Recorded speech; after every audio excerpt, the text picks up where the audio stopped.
All right, we'll give 2 seconds here for everybody to join. And I just want to welcome everyone to class today and to our panel. It's so exciting to have everybody, to see everybody. As you can see, participants are starting to join now. For you participants across the United States and across the world who are just joining, you've just missed 10 minutes of starter exercise where we taught everybody to whack each other in the face and get all loosened up. So we're coming in here, but this is a welcome to our panel on Pandemic America. Now, I'm Jonathan Metzl, and as you can see, I'm wearing a mask because I'm standing in front of an amazing audience of incredible students who are in our COVID and society class today. And we're going to be talking about the role of the pandemic and the pandemic future. Now, a bit of a warm up for everyone and for everyone who will be joining us today. Sam is here. Is Melissa on, by the way? I just want to make sure. Okay, we're all good. So everybody's here. So we're all ready to go. There we go. And I just want to say a few quick words of warm up before we get started here. And so first of all, welcome everyone so much to our panel. And for people who are coming in from, I asked the students to invite their parents, their friends, other people like that. So we've probably got like, oh my God, what are they teaching students in college right now? And we've had a semester-long class this semester where we're talking about the pandemic and society. The name of this class is COVID and Society. These students have seen this slide, what is it, like twice a week? They're like, no more of this slide. But basically the premise of the class is that when the pandemic hit in March 2020, magazines, newspapers, media, they all asked, man, what's going to happen? How is the coronavirus going to change the world? And they asked about 30 different experts from different fields, from science, from communication, from politics. And basically everyone who they asked said, this is going to bring the world closer together. We're going to trust expertise. It's going to teach us to kind of cohere, to realize polarization doesn't help us and things like that. And so it was a pretty interesting article that we keep going back to because part of the issue, of course, is that when the COVID-19 pandemic hit, it would have been a better world if we would have maybe all said, hey, let's all come together and kind of join forces and be on the common good. And also in thinking about structural inequity, in particular, the COVID-19 pandemic was an opportunity for us to come together and also fix some kinds of structural inequity. Now, unfortunately, it's kind of hilarious to go back to this particular article because it's just almost sadly comical how wrong people work, how wrong these particular experts work. We've seen over the course of the past 2 years, things that now seem kind of almost, part of our daily news diet in a way, that in a way, these symbols that would have been about kind of shared decision-making or shared public health, in a way become divisive symbols. And just think of all the moments that we've had through this pandemic where we could have come together. And this early in the pandemic, when it was clear that there was racial inequity in outcomes for COVID, we could have said, let's fix the inequities, but instead there was a big rush for whose data counted and led to all of these kind of disparities. And we've seen moments of protest, moments of upheaval, and now we're thinking about just what's the threat to our democracy, something that maybe wouldn't have even been considered before the pandemic, or I mean, certainly it was happening, but it's brought these politics to bear. And certainly this week is a very big week for this because we're hearing for people who are following the Supreme Court, really cases that could dictate the future of the world as you guys live in it. Think about women's reproductive rights and guns and other factors like that. And so really the question that I think students are having foremost to their minds, and for panelists, we're speaking in front of an auditorium here of 150 students, is what's going on? Like, what kind of world are the grown-ups making for us right now? And what kind of world will students be entering tomorrow? And so we're really honored and delighted to have just a great superstar panel here to talk to us today. I just want to introduce our panelists. And what will happen is basically a couple things before I get into the specifics, which is I'm going to be introducing our panelists. And I'm going to do a quick kind of Q&A for about 5, 6, 7 minutes with each panelist. And then we're going to ask the entire panel questions. And then you can see we've got microphone up here. And so students in the audience, in about 30 minutes or so, get ready because we're going to have you guys, whoever has questions, come up and engage the panelists. Another point is that if you're following on the webinar, there is a Q&A function on the webinar, and Megan Raynock, who's sitting right here, will be tracking the questions on the webinar and we'll also be asking questions to others. So with that as a preamble, I'm delighted to introduce our four great panelists today. First, we've got Honorable Representative Stacey Newman, really one of the, can I say badass on a webinar, really one of the most politically courageous and brave politicians that I've really ever known. I met Stacey when I was doing research about guns in Missouri, and in the middle of this red state, here was this incredible state representative who was out there bringing people together and fighting and saying, like, let's save our communities and do all these things. So Stacey served for, Stacey, how many terms? You're muted. How's that? Yes. Yeah, Sorry. Yes, I served for 9 years in the Missouri State House before I was termed out. Okay, perfect. So we'll come back right to you. And so thank you, Stacey. But Stacey, since leaving politics, is now part of really incredible women's reproductive rights organization, and Progress Women is really where she's spending a lot of her effort right now, which is a social justice organization in Missouri, in a red state that looks at equality and justice through a feminist lens, and really trying to fight a lot of the issues that are, people saw in front of the Supreme Court yesterday and going forward. Sam Quinones is going to join us in a minute. He's actually doing a national TV interview right at this moment. But for people who know Sam, he's a journalist, former LA Times reporter and author. He's written now 4 award-winning books. He's been a journalist for about 35 years now, and probably the best known for his book Dreamland, which came out in 2015, which was a story about America's opiate epidemic. It won the National Critics Book Circle Award. And also, Sam is a visiting professor in the Department of Medicine, Health, and Society this year. So people who want to hang out with Sam, he'll be teaching courses on writing. He's also going around doing all the national media circuit.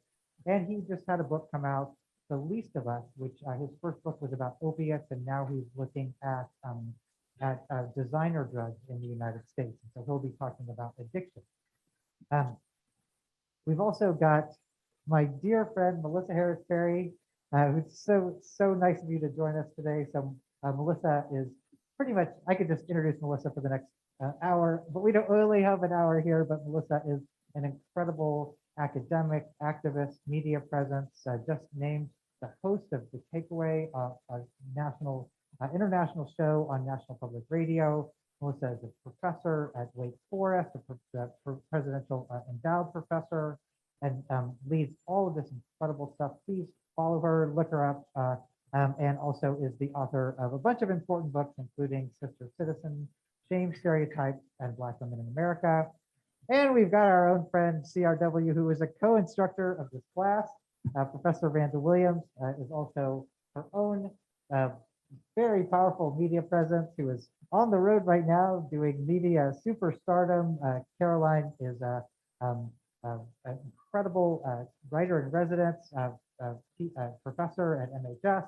I just bolded the MHS part of your bio just so people can remember that. But of course, very well known for a bunch of writing, including the very viral op-ed that went viral this summer. You Want a Confederate Monument, My Body is a Confederate Monument, and is working on books and television and factors like that. So panel, here's where we're at.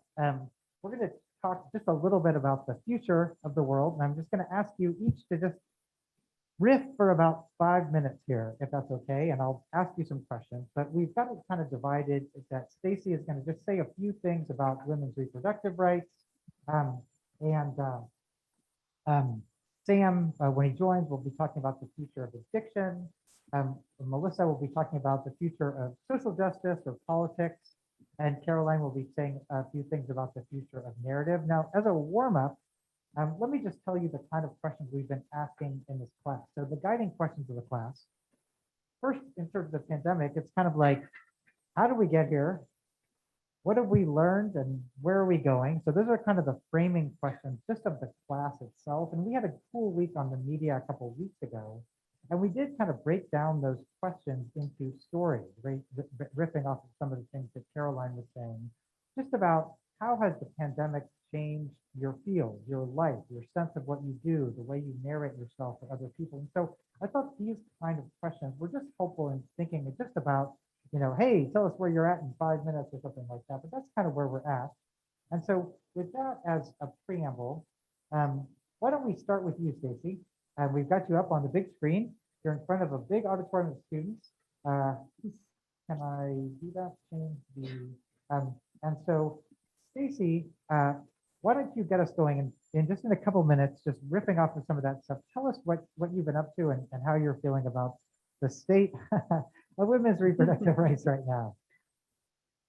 Thanks, Jonathan, and thanks, panelists. I'm very honored to be part of this, and you, yeah, very esteemed. Actually, you guys are all just huge leaders in your field. So thank you for including me. Your question is pretty broad in terms of 5 minutes, but I think it's really important to start off, pandemic or no. I mean, the attacks on reproductive rights, the attacks on abortion care is nothing new. I mean, we've been dealing with this actually for the last almost 50 years. But so I think it's really important to start with where we came from. And there is a quote that haunts me. And it's from a physician his name is Dr. Godofredo Herzog. He's a retired 90-year-old OBGYN in St. Louis, and yes, a Holocaust survivor. But he told me this, and this was life like for him before Roe. So this was before 1973. I'm going to quote him. There were a number of women who would come in periodically to the emergency room after failed or botched abortions, either self-induced or by some back alley provider. These women would come in with major sepsis, which is an infection in the abdominal cavity. And in the absence of antibiotics, then we would have to place 4-quadrant drains, which would drain pus out of the abdominal cavity and hopefully save them for the ability to have children later on. Some would end up sterile because of infections, and some we were able to save, but it was really hard work. It was intensive care. There was an abortion ban, but it was a matter of access. If you were white and had financial resources, there was never any problem getting an abortion if you needed one. If you were not white and you did not have money, you had to go to the back alley to get it done. Again, this was an OBGYN who was trying to save women before Roe, because this is a fact. People have had abortions since the beginning of time. They will continue having abortions. Another fact, nearly 70% of Americans right now, today, do not want Roe v. Wade overturned because they know what we're facing. And so that was before. Let's get to like right now. What's the state of reproductive rights, or basically abortion care in the states? And right now, today, 43 states prohibit abortion after a specific week. Some of them have exemptions to protect a mother's health or life, not all. 21 states prohibit abortion after the first trimester, including Missouri. 18 states mandate that you get abortion counseling. Now, that doesn't mean that these are medically accurate issues that you have to be counseled on in terms of the connection to breast cancer, which there isn't, that a fetus feels pain, which they don't, or mental health consequences. 23 states or 25 states, including Missouri, mandate a waiting period anywhere from 24 to 72 hours because, quote, women have to think about it. And sometimes this will require 2 different visits to the same doctor in those 72-hour period. And at least 37 states right now require at least one parent to be involved with a minor's abortion. Again, no exceptions for rape, incest, or other family situations. And for me personally, I spent 9 years at a front row seat fighting these restrictions just in Missouri, which there is no other way to put it. These are state mandated forced pregnancy laws. We will be forced to be pregnant because it'll be impossible, as you're seeing even in Texas right now today, for anyone to get an abortion if they need it. 2021, again, we're coming out of the pandemic, but these attacks did not let up and they have not stopped. 2021 was the most devastating year so far for state abortion rights, which is where the majority of these restrictions are coming from. In the legislative year 2021, there were 561 bills in 47 states. These were 97 of those bills became law. Governors actually signed them into law. So that's where we were. This is where we are. It's not good. Yes, we're all glued to the Supreme Court hearings. We're all glued to what's going to be addressed with the Texas law and now Mississippi. Missouri's abortion ban is tied to all of these. But now you want to jump to like right now, today, the future. A good friend of mine, journalist Charles Jaco in Missouri, you might know him from Todd Akin fame. He's the one that asked the famous question that Congressman Todd Akin answered about rape. But Charles has asked a whole auditorium a year and a half ago this very question. I'm going to ask you this question. Are you willing to risk prison to help someone obtain an abortion? You have to ask yourself, what are you willing to do to guarantee reproductive rights? And I want to let you all know, I already know my answer. I think you do too. Wonderful. Thank you, Stacey. So we're going to come right back to you. And it's funny, interesting because like we had that conversation right before, right before the pandemic hit. So it's very timely. So thank you. So hold on to that. If Stacey, if you could just go ahead and mute, and we're going to bring in Caroline Randall Williams. Caroline, welcome to class. We miss you here. Tell us, miss you. Tell us the future and tell us where we're going with stories and narrative for 5 minutes. Hi, everyone. I miss you guys too. Can you hear me properly? You're I'm perfect. trying out this newfangled, the Bluetooth headphones. I'm old. Hi. So where are we going with storytelling? Where have we been? You guys have known we started with Boccaccio in my lecture here. We talked about pandemic storytelling and the need for representation. But I think where we're going right now, and hearing Stacey talk is so moving because it's about access, and it's about a need for change. But a part of how we make change happen is by effective representation and a capacity to have our story, right? And so I think that what COVID has done, I think we're always expanding whose story gets to be at the front. But I think that the crisis that we've witnessed over the last it's too close to 2 years now, but the last year and a half, is that untold stories that had been witnessed quietly in silos for a long time emerged, and they came to the front in ways that they hadn't before, and they've been dignified with a response and with space on the front pages. And we can never go back from that. We cannot allow ourselves to go back to a time when only the big picture headlines were worthy of note. We have to live in a world where, and we will continue to live in a world where the stories of nurses and doctors and garbage men and people who work at Amazon and people who live in rural America and people who believe things that are different from us and people who are less literate and people who are other in any myriad of ways, we are living in a world where their lives are front page news because we understand their worth in a way that is different. And I think that is, I don't want to call it a gift, but it's a peculiar and profound value add to the world in this moment that is.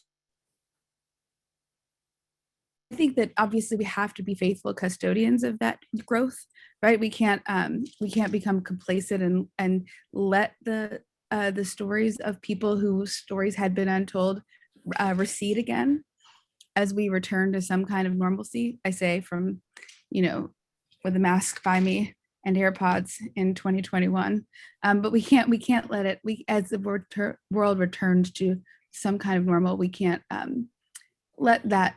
Not the novelty of we can't let the new function of everyday people's lives stories being told recede. And then the last thing I'll say is, I think that for a lot of us, and we've talked about this in class too, guys, the things that we need art for have changed because we've been alone. And I'm interested, and I'm excited, Shauna, as an artist, I'm excited to see how that continues to evolve, the things that I feel I have to write down, the mediums that I choose to use, the things that I turn to art for in order to get relief, the kinds of relief I need. All of those things have evolved because I think we've had a lot of time to turn inward and understand ourselves better and expand ourselves. And I think that that's really exciting too. So I will leave that there as Wonderful. COVID and narrative. Before you go, Caroline, just one more group exercise. We're going to do group hug on Professor Vanderbilt. So everybody do an air group hug. We're sending you love from our class. So we'll have you all back here. All right. Thank you. Thank you. Thank you. Don't go far. We'll be coming back to you.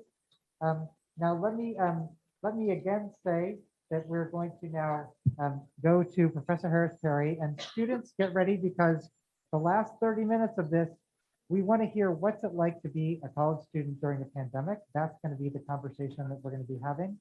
And so in relation to some of these issues, we're going to have students come up. So get ready because you guys are the stars of the show coming up here. So Caroline, we're going to go ahead and have you mute yourself, and Professor Harrisbury, if you could take the stage here. What is, if you know, in 5 minutes, what was no, you could have more than 5 minutes, you could take it the whole time. But kind of like what did social justice mean before the pandemic, and where are we going now? Go for it. Yeah, that's too big to answer. So first of all, I appreciate the opportunity to be in the class, even virtually, and always appreciate the opportunity to engage with you, Jonathan, over the many years. And I do feel like it's possible that our relationship is part of what keeps causing disasters. Professor Metzl and I met initially while doing a conference at the University of Chicago about depression, political depression, and the idea of being politically depressed. And it was kind of the context of the immediate post 9/11 world. So it's now been 20 years of us being friends and colleagues. But we do regularly end up having conversations about really the most horrible things that are happening in the American political system. So we are always having a chance to talk to each other after a mass shooting or in the context, for example, of a pandemic. Look, unlike Professor Randall Williams, I'm actually old or older. So what I'll say is I'm always a little bit hesitant to make those big headline claims that we saw Professor Metzl kind of begin the class with about how the world will change and what we can expect as a result of the world changing, because almost certainly those end up being either wrong or at least wrong in particular parts. So I guess here's what I'd say I hope happens, and here's what I see happening right now.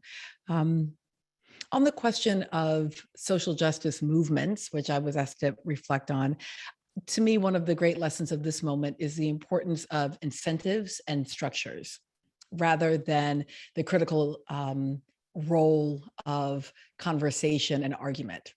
Now, that's tough for me because my main job is as a college professor leading conversations in class, and my secondary job is in media, leading conversations in media. But I'll also say that for a decade, I've been covering the movement to move minimum wage to a $15 an hour wage across the country. And over the course of that decade, there was some movement in localities, sometimes in states, but for the most part, it was a very halting movement.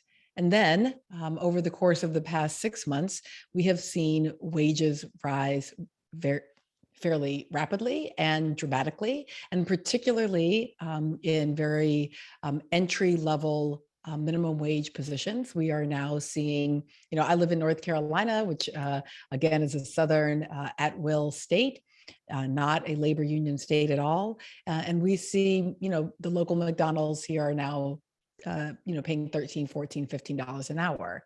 That is not because either McDonald's, the corporation, or franchise owners have been convinced by the ethical argument of a living wage. It's because the structures changed as a result of nearly 2 million women still being out of the labor force as a result of childcare and elder care concerns provoked by COVID, and a tightening labor market that allows workers to require more. It is simply a reminder that while we must make the arguments, we also have to be very attentive to the structures and incentives that are facing all the institutions that we want to change. Again, for all of us who are living in and working in southern states, in red states, the sort of belief that change will be made by making the best argument tends to pretty clearly get sidelined to see when we see that what changes occur in a kind of durable way tend to be structural. So I'll make the same argument about what we saw happen in the context of the Georgia elections for the U.S. Senate. Sending two Democratic senators to Georgia was not, to the U.S. Senate from Georgia was not about, again, making these strong arguments per se to the other side. It was actually about these structural changes that occurred as a result of demographics in the state. So that is what I'll just sort of say I'm witnessing, and that social movements tend to be attentive to those structures and incentives, and to the extent that they are most successful. And so I think that we are seeing, just on to button this last point up, that part of what happened in the context of the 2020 second wave of the movement for Black Lives, in which obviously that it was a movement that made important rhetorical and structural headway, particularly around questions of policing. And I suspect that part of what we will see this evening and going into tomorrow will also have to do with how the incentive system has changed as media and others have been telling a story about a crime wave. And it will be interesting to see how American voters make different kinds of choices in this election. So I'm really happy to talk about anything that we'd like to talk about, but I just wanted to kind of put one piece on the table here, that sometimes the reason we can't predict what something like the pandemic will do is we don't always know which incentives and which structures it's going to change. So I think, Zoom and technology and sort of our capacity to engage one another without being in the room with each other is certainly part of it. We've seen that change many things. But I'll also say that, one should never bother to make an argument, for example, about critical race theory being taught or not taught in K through 12 schools. It is not taught in K through 12 schools, nor really should it be, because it's not, grade school curriculum. But that's not what's going on with the CRT argument, right? That's not some kind of, to allow yourself to get pulled into the sort of making the best argument about that is to miss that what's actually happening there is a set of structures that are operating to shift incentives about how we engage around questions of race in this country. Thank you, Melissa. Wonderful. We are going to be coming back to you in just a few minutes here. So we've now got Sam Quinones just joining us from National Media Book Tour. And Sam, I don't know if you've been listening, but we've been just basically, I know you've been on an interview. So basically, in 3 minutes or less, tell us the state of addiction. No. But Sam is just joining us. And basically what we're saying is we're speaking in front of an auditorium here of college students. And in about 3 minutes, they're going to start streaming up to the microphone here to ask an expert panel. They're going to tell us what it's like to be a college student during the pandemic and what concerns they have. But you're at the tail end of the panel. And so the question is just in 4 minutes. First, tell us what you've been doing, but what is the state of addiction in America? Well, it's not good. It's not good because the Mexican trafficking world has riffing off the opioid epidemic created by doctors, the supply created by doctors and pharmaceutical companies, has now shifted, I think, pretty firmly, maybe never to return away from plant-based drugs now to synthetic drugs. Synthetic drugs make a whole lot more sense if you're a trafficker. You don't need land, you don't need seasons, you don't need farmers, you just make it and if you have access to chemicals, which they do in Mexico through the Pacific Coast ports, two big ones, you can make all the drugs you want all year round, and that's exactly what's happening. And that is why all across the country we now have essentially a glut of fentanyl and a glut of methamphetamine, each of which causes its own issues, and each of which reached its apex at the very moment when COVID hit. This was the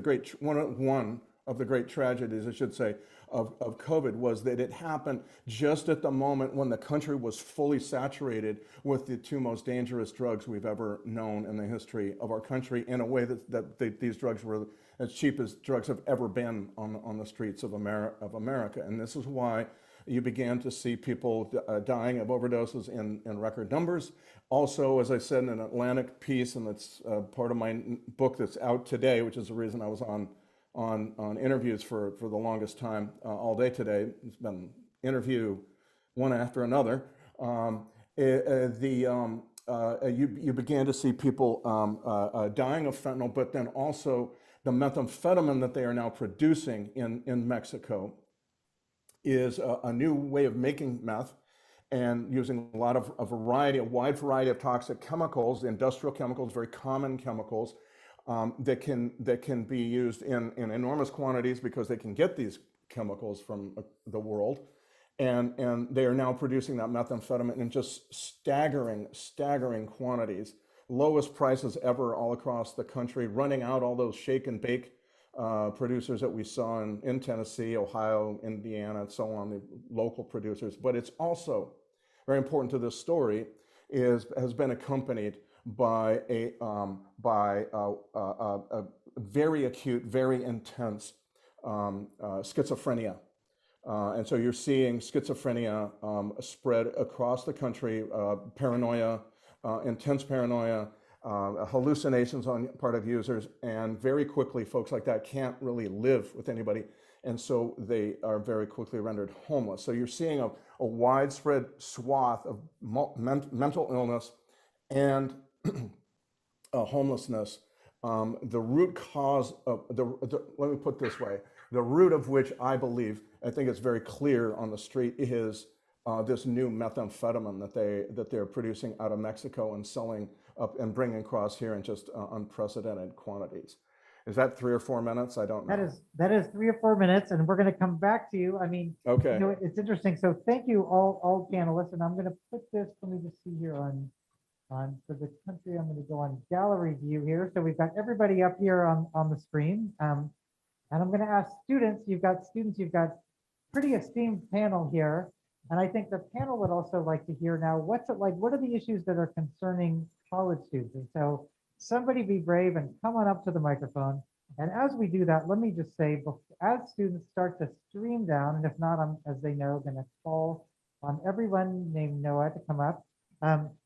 So as we get there, and as students start to come on down to ask questions or make a comment just about what it means to be a student, and then I'll call on Rachel, I'll call on all the Noahs. So come on up here and save your colleagues. Let me ask you, so we've had, and it's hard because there are other stories, right? We have had, the world is in a tense place right now. The world's in a tense place right now. And so when we say what's going on with the pandemic, it is our natural tendency to tell important stories, topical stories, and also kind of bummer stories in a certain kind of way. And so you're talking to a bunch of college students here, and I guess the first question I would ask is, are there stories that are not being told in our stories? I mean, it was interesting this morning, I was playing in a faculty basketball game, and we're evenly split between maskers and anti-maskers. And in the beginning of the game, there were all these fights because half the people wanted to wear a mask and other half people didn't want to wear a mask. And now we've got this kind of whole code system where it's kind of like, um, their mask falls down, somebody says, I respect your political views, but could you put up your mask because it makes me more comfortable? It's been like a lot of tension, but we've kind of worked out this system where people of very different political views are all playing basketball together, breathing on each other. And they've worked out a way to kind of take care of each other in a way. And we keep thinking like, we should bottle this because you never see this on things. So there are also, I think, encouraging moments. Maybe they don't make it to the news or because the politics are so urgent. So I guess as we turn to the long stream of college students who are going to line up right at this moment up to this microphone, and if not, then everybody named Noah will be called on. Are there non-bummer stories that that we might want to tell students just about what's happening in the pandemic in relation to your area? Who wants to start with that? You want to hear my backyard farmer stories? I would love that. So, everybody had like the moment in the spring of 2020 when we, made the great pivot in college. And what the great pivot for college professors meant was, at least for us at Wake, our students were all on spring break when they decided they weren't going to be allowed to come back. So they said, hey, over the course of the next week, learn to teach online, do all the things, we'll be back in a week. And I just took it as you have another week of spring break. So I went out to, I live in the neighborhood, but also on a couple of acres. And I built a farm stand with some wood from that was in my old barn that kind of faces out to my neighbors. And I have 25 chickens. I've had chickens and ducks and pigs and a very loud dog right now for a lot of years. But typically what I would do is always, I would take my eggs and I would take my vegetables into the office, but there was going to be no more going into the office. So I just created this farm stand and I put all my eggs and vegetables out there. And over the course of the pandemic, I have gotten to know all of my neighbors extremely well. And I am now the egg lady. And I'll say this to tell the reason that I tell that story. I'm obsessed with the ways that other people are obsessed with the idea of how you prep for the end of the world. I'm fascinated by preppers, by kind of end of the worlders, and the idea that what you have to do is you have to be entirely self-reliant. You have to build the highest walls. You have to have the most powerful guns, and you have to make sure that there's going to be just enough for you and your family, right? By like canning and putting stuff in the basement. And my theory is that actually the best disaster prep is social ties and networks, that the best way that you'll survive any kind of disaster isn't by closing off, but by opening up. So since I found myself living in an actual disaster, I just figured I'd try and see what happens. And in fact, we became a little bit of a collective supply chain, and everything from eggs to masks to toilet paper, because there was this central location in our neighborhood, people started leaving things there. And if other people needed them, they took them. And, I don't know for sure if we'll make it to the zombie apocalypse. And again, it is North Carolina, so I'm sure that everyone is also very much armed. But it's a little bit of a test of a theory of disaster prep that says maybe in disaster, being openly vulnerable and willing to share resources, sort of vis-a-vis Octavia Butler and the parable of the sower, rather than closing off as much as possible. I love that. Now, before we have a student who's come up of her own volition, meaning I told her to come up, but before we do that, other panelists, non-bummer I would stories? say that, Jonathan, that while I don't have as a story as beautiful as Melissa's, I have gauged very clearly that what has happened through the pandemic is a renewed appreciation of community and a kind of a revulsion at isolation. In a sense, what we were doing during the pandemic was pronouncing and magnifying the isolation that was already present in American culture I've suggested in writing and in speeches a very harmful degree. And so to me, it feels like there is now this real feeling like wanting to be together. Of course, one of the great things that you hear when you enter addiction recovery is don't isolate, and this is what made the pandemic such a devastating thing. But I do believe that all across the country, frankly, it seemed to me that one of the roots of the epidemic, the opioid epidemic in general, is rooted really in our isolation. It went from self-reliance, which is a beautiful idea, American concept, to isolation, which de Tocqueville saw as, way back in the 1830s, saw as an extraordinarily damaging thing to America. And so I think that we have kind of recognized that we have houses that are way too big, that we have, we don't see each other. We don't have sidewalks in which to walk in the neighborhoods and that kind of places like that, And I think that the pandemic simply has magnified that and shown to all of us the importance of each other, frankly. Wonderful. Okay, so before we come back for Caroline and Stacey's non-bummer stories, we're going to hear we've got Dion, and then we've got Brandon Lipper, who's going to ask a student question also. And so go for it. Make sure you speak into both microphones. All right, hold on one sec. Let me just fix this part. Student question, take it away. Hello, my name is Dion Lucas, and I would like to start by thanking you all for being here and letting Professor Williams know that we miss you and we hope to see you soon. So as you guys know, college is just as much a social situation as it is an academic situation. So being in school during COVID, although I think Vanderbilt has done a pretty stellar job at ensuring that everybody stays safe. The school is over 95% vaccinated. So the students and the professors have complied with the request to protect everyone. It is quite a challenge to speak to panelists with a mask on.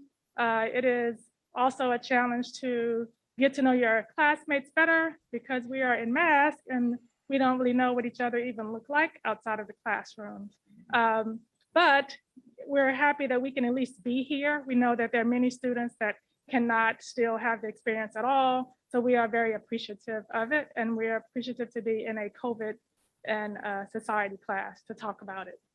Awesome. All right, so we'll start there. So what is the future of social life? How are we going to engage with each other? That's the question. And then Brandon, I'm going to have you come in and ask a question really quickly also. We'll lump two questions together.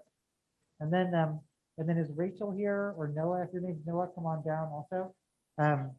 So go for it, Brandon. Hi, thank you so much for coming and speaking with us. I've heard a lot from real adults in the real job world who talk about like preferring working from home and wanting to stay that way. For us, we're all online previously and now we're all in person. So I'm curious your take on your preference and what you think it means for society and human interaction and where we kind of go, moving forward as far as working from home, working in person, things like that. All right, perfect. So social life and the future of work-life balance. So we'll let the panel take that. I don't want to have to call on Pedro to come down and ask a question. I don't want to have to call on anybody. So come on down and ask your questions. But panelists, why don't you tell us about the future of social life and the future of work, and then we'll go back to another student who's been cajoled out of his seat. Do you want to go right now, student? Go for it. Okay. Okay. Yeah, so my name is Alex Rue. Thank you guys so much for being here. Appreciate you guys taking time out of your day. And so I, at least like a lot of my friends or people that I know, like really want this pandemic to be over. Like no one really wants to wear masks anymore. I mean, and like I get it. People want to return back to normal. But like what scares me is that we're then gonna kind of like bury like the pandemic in history, just pretend like it never existed because no one really like wants to think about that. And I just want to know, like, do you guys like think that that will happen, or will instead like we be treasuring like these stories that we have? And is there a way to make sure that rather than burying these stories, we're treasuring them? Awesome. Perfect. Thank you. Such great questions. All right. So this is the first round of questions. Why don't we start with Professor Randall Williams, because there's a lot of story about narrative and the stories we're telling ourselves in our world right now about kind of going through this moment. So Caroline. So I love it because the questions sort of built on one another in a way that really satisfies me. From Dion's question about social life to then the added layer of this academic question, and then our work-life balance, how do we interact, and then the additional layer of here at the end, making sure that we don't get the stories don't get lost. And I think what I would say is, to Dion's question about socializing, and then the intersection that plays into, certainly in my life, about work-life balance and this in person and not, as a writer, I spend some huge amount of my time alone with my computer anyway. And there was something welcomely intimate about all of a sudden having like my students right there in my space with me in a way that actually was focusing and orienting and galvanizing, I'll say. And I don't share that with everyone, but I, as an maybe not an unpopular, but a small percentage perspective, I actually am loving teaching on Zoom for that reason, because, the kids who don't always talk, they'll send a private message about what they're thinking. On Zoom, I find in my seminars and conversations like that in a way that, and you can sort of prompt somebody to wake up without shaming them in front of the whole group. There's all sorts of things that allow for, because I teach, this is the huge class that I teach, but all my other classes tend to be quite small, like higher level seminar classes, writing classes. And so there's something about that I find adds a layer in some ways. And I will also say that, in these COVID days, the classes when we do meet on Zoom, say, or section, I miss seeing faces so much that I like Zoom section sometimes because I'm just desperate to actually know what the bottom half of my students' faces look like. And I didn't realize how much that would matter to me until I lost it. And so those of y'all that are in my section, you hear me talk about that all the time. And so, yeah, I see Dr. Harrisbury also said the same thing. There's something about, and there's something about equity in it as well. Like we're all the same size on the screen. I mean, I've been watching Melissa Harrisbury since I was, I've been a huge fan of yours for a very long time, and I'm getting to sit on this grid with you in a space. It's, and if we were all on Zoom, the students would also be the same size as you on a screen. And there's something really heady and interesting about that. I mean, obviously, figure out how to talk to each other again. And for me, the big crisis is I think I can take a meeting that starts at 3:30 after a meeting that ended at 3:30 because they're all in this, but they're not all in the same place anymore. So there's some reorienting. I also think to blur the lines of all the questions and steal the earlier prompt, I will say that COVID's been a silver lining, a joyful COVID piece is that I was trying to say yes to too many things, and I got a lot of clarity about what mattered and what was worth saying yes to. There was a streamlining that happened. And also, like, y'all know that Drake song, like No New Friends? That happened to me in COVID too. I like really figured out who I'm supposed to be talking to. I love it. Forget everybody except my people. So that was really helpful. That's my last thought. I will pass it along. Okay, let's have one more panelist weigh in on these student questions, and we're going to go to some web questions. You're making me want to just rip off this doily that's on my face right now and just liberate myself. But it is, it's funny because when we were in the lockdown time, it was kind of like, oh man, what I wouldn't do to get around people. Like I even thought what I wouldn't do to have like a faculty meeting in person or something like that, and now I'm thinking like, so it's kind of different gradations of this moment. So Stacey, you want to jump in here real quick and answer, and then we're going to go to some web questions. Sure. I'll just try to summarize or kind of base my thoughts on what the panelists have said. I think the most important thing that we've sort of discovered during the pandemic, and I think it's a good thing, it is a silver lining, is that we've learned different ways to communicate with each other. We don't have to see each other in person. And again, like Carolyn said, people have different comfort levels in terms of how they communicate, but it's also made us, I think, reach out more because of, your isolation. I live in a building. And again, it has forced my neighbors and myself to have different ways that we communicate. And of course, during the pandemic, those of us who feel like we need to do something to help, particularly as, as COVID cases were rising, in terms of getting involved in mask relief or, hospital workers relief, or just different ways that we can help. And yet we can't always do those in person.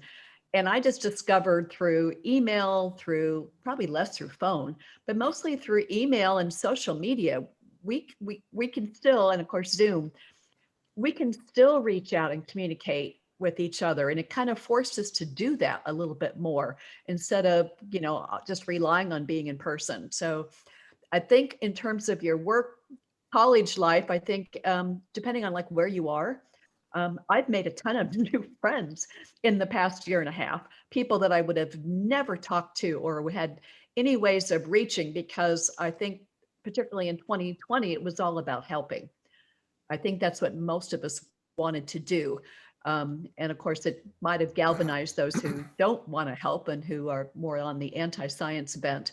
But I think that those helpers actually gave us a foundation for how we go next in terms of, the pandemic is not over. But what are the residual effects? I mean, Sam has talked about, addiction. I'm very involved in a dementia situation with my husband. I mean, there's all kinds of stuff that's going on right now, I think, with all of us, regardless if you're a college kid or, your work life or just wherever we are. I think it just forced us to think how we do this better. And it's made me focus more on writing as a way, because we're still reading, regardless of where those thoughts end up. But Yeah. I just have a new appreciation, I think, for all of us. Wonderful. So Jonathan, can I grab just, I want to say just one thing on Please. your student Abigail, questions. sorry. Yeah. So I just want to say, I really feel you on the social life college piece. My daughter was a senior, graduated from high school when the pandemic hit, and then started her first year of college on campus, but fully online, but on campus 3,000 miles away. So she left home, but then couldn't really be on campus. But what I'll say is part of what we have seen, not only for students who are, for example, first year college students this year, but the last time that they may have been in a classroom, they were high school juniors. But I want you to just keep walking that back a little bit and think about the kids who are first year in high school this year, who are ninth graders. And the last time many of them were in a classroom, they were in seventh grade. Now, I want you to think about the level of social and personal development, as well as intellectual and scholarly development that typically happens from the end of seventh grade to the start of high school. So the last time you're in school with other people, you're in seventh grader. And then there's a pandemic, there's death, there's economic dislocation. Your family may have lost people, actually in the family, you may have lost jobs, you may have lost your home. And then you show up in high school with seniors, right, who are 18, you're 14, but the last time you were in school, you were 12, right? And so I just want you to think about then sort of what we're seeing in schools all across the country, because in many ways we didn't have a reentry plan, right? We simply said, great, school's open again, put on your mask, go back to school, kids, and didn't have the emotional, the sort of academic framework, right, around these young people. And so like here in our small town, we're seeing gun violence in schools that we had not previously seen it in. Levels of stress, to go back to Sam's point about, addictions and sort of where they may be starting from. And then just one more thing on this, I want you to think about the fact that we made structural changes for young people who were being admitted to college during the pandemic. And so to go to the second student who said, everybody wants to get back to normal, maybe we'll forget. There probably wasn't learning loss for students who were seniors. In fact, in some ways, it all ending in March was probably better in some ways. I mean, you didn't get prom, but you didn't have learning loss. But for kids who were in first grade, second grade, third grade, who will be applying to college 10 years out from the COVID moment, are we prepared in 2030, right, to still have made structural changes like eliminating the ACT and SAT, which we know are biased, changing the way that we think about, even what it means to have sort of graduated from high school, right? So what if it took you 14 years instead of 12 years after all there was a pandemic? And so I think this worry about all of us simply burying it is one that is likely to open up inequalities. And even to say that we're beginning to emerge from the pandemic is a very Western high GDP nation way of seeing. If you look at any map around COVID vaccinations, you will just see the entire continent of Africa sitting there with fewer than 1% of anyone on the entire continent of Africa having received even a first vaccine.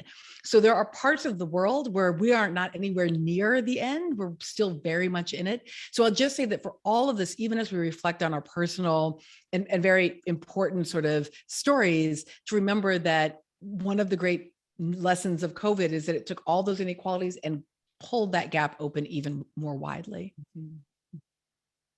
We are going to quickly, we just have 5 minutes left. This is going so quickly. And I will say, Stacey, I don't know if you have on your computer the picture of us all waving in the auditorium, but hold on to that. That was a great moment right before the pandemic of reminding us what it means to all be together. But quickly, we're just gonna go to Megan Raynock, who has got some questions from the people on the our friend, I guess Tehama is out there. Hey Tehama, and other people in the webinar. So there were some questions for Melissa, but I think they're broad questions for the panel. So quickly, Megan, tell us what's going on in the chat for the webinar. All right, so I have 3 questions. The first is a question directed at Melissa, but I think it's a good question for all the panelists, which is how can we enact structural change for promoting social justice? The second is from an anonymous attendee that says, some may feel that with an increased dependence on technology that we've lost a sense of connectedness, or that we've become desensitized to various traumas in society. And they're asking, do you all feel that way too? How would you suggest we combat that as reintegrating society of sorts? And then the final question is, for Republicans who reject Trump, do you see a way that they can rebuild their party in some other likeness? And what will be the issues that they will prioritize? Wonderful, thank you. Okay, so listen, we have 3 minutes left. It's been so productive, and so the questions before us, everybody gets 1 minute. Are how do we enact structural change? How do we rebuild the Republican Party? How do we I think actually I'm thinking so much most about what you said. It's so provocative that we basically opened back up, but we didn't give anybody a framework for anything except conflict, right?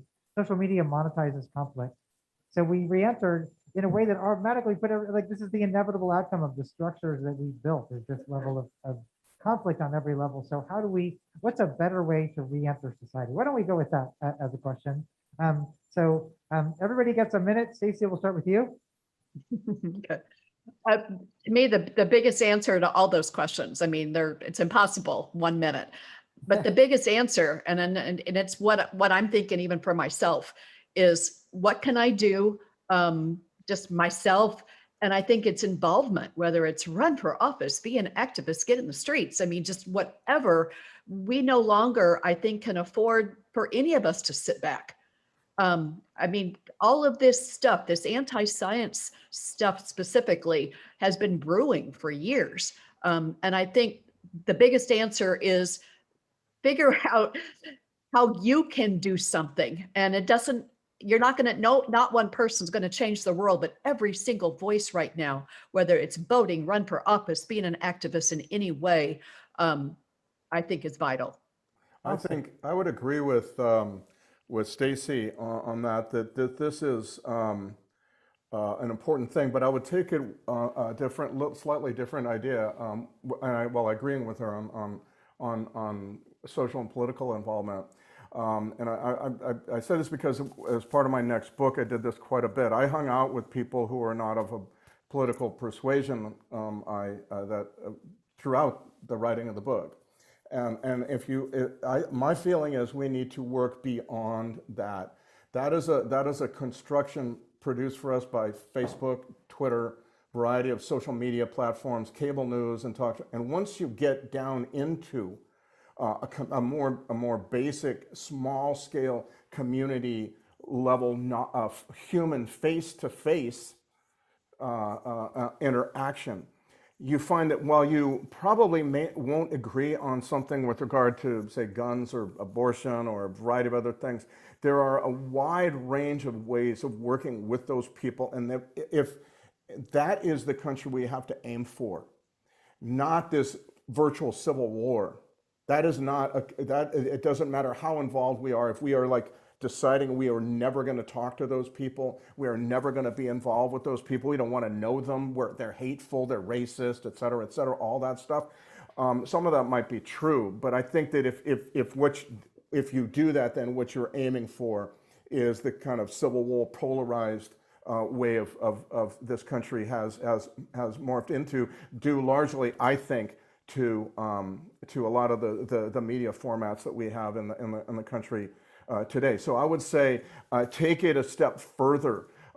Get to know your neighbors.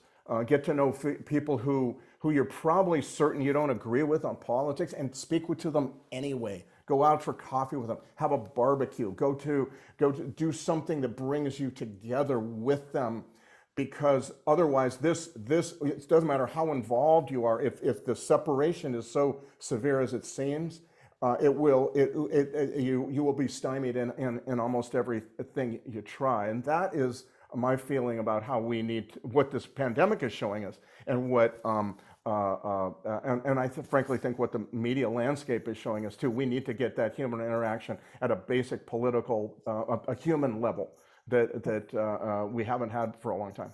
We are just about out of time. Sorry. No, that wonderful. These are such good comments to go on, and we're just about done. Two more quick statements. Melissa, Melissa, and then Caroline will send us out on a high note. So Melissa, take it away. Sure. I'll just say, in some ways, I agree with Sam that we must engage across. Again, I think when you live in a place like North Carolina, it's not that hard. You just go to the grocery store and you're engaging across difference. And at the same time, I want to go back to Stacey's point where we began, which is we engage across difference, but we also protect the least vulnerable, right? And so it's also critical that even as we're having conversations and understanding that our opponents are not our human enemies, they may in fact be our political opponents in ways that requires that we defeat them for policy purposes, but defeating someone for policy purposes does not have to mean sort of crushing their wholeness. And I'll just give you one way to think about this. Sometimes we will point to a leader being racist, right? And so I just like to point out basically every American president, save maybe two, all of them were racist, but some of them pursued public policies that increased racial equity, and some of them pursued public policies that made racial inequality worse. And so I'm less interested, right? I'm interested in your humanity on a human level, and I'm less interested in your personal opinions and more interested in your capacity to govern in an equitable way when we're talking about the kind of policy side. But both are actually critical to be Americans, right? Because not everyone will always agree with us ever, and you will never have a permanent win. You will always sometimes be the winner and sometimes the loser. So you got to be a good loser and a good winner. Wonderful. Caroline, you get the last word, and then we're going to have a huge round of applause. Caroline, uplift us. Okay. In broad strokes, I would say the answer to all the questions is vote, connect, pay attention, and be prepared to make adjustments because new information will yield a need to respond differently. So be prepared and do everything you can by being a civil human being, and also be prepared to fight people in a legitimate way. I'm like a little less optimistic about about parts of it, because like I need people to believe my life matters. I do. I need that to work. It's not just policy, and I don't want to argue. I just need it to be true. It is true, but I need them to believe it too. So vote, connect, reflect, adjust, be prepared, go forth. And as we finish, let me just say thank you so much. Elizabeth Sell is here. Elizabeth, thank you for all the technical help with this, and Megan and everybody who was here helping with this. So let's give our panel a huge round of applause.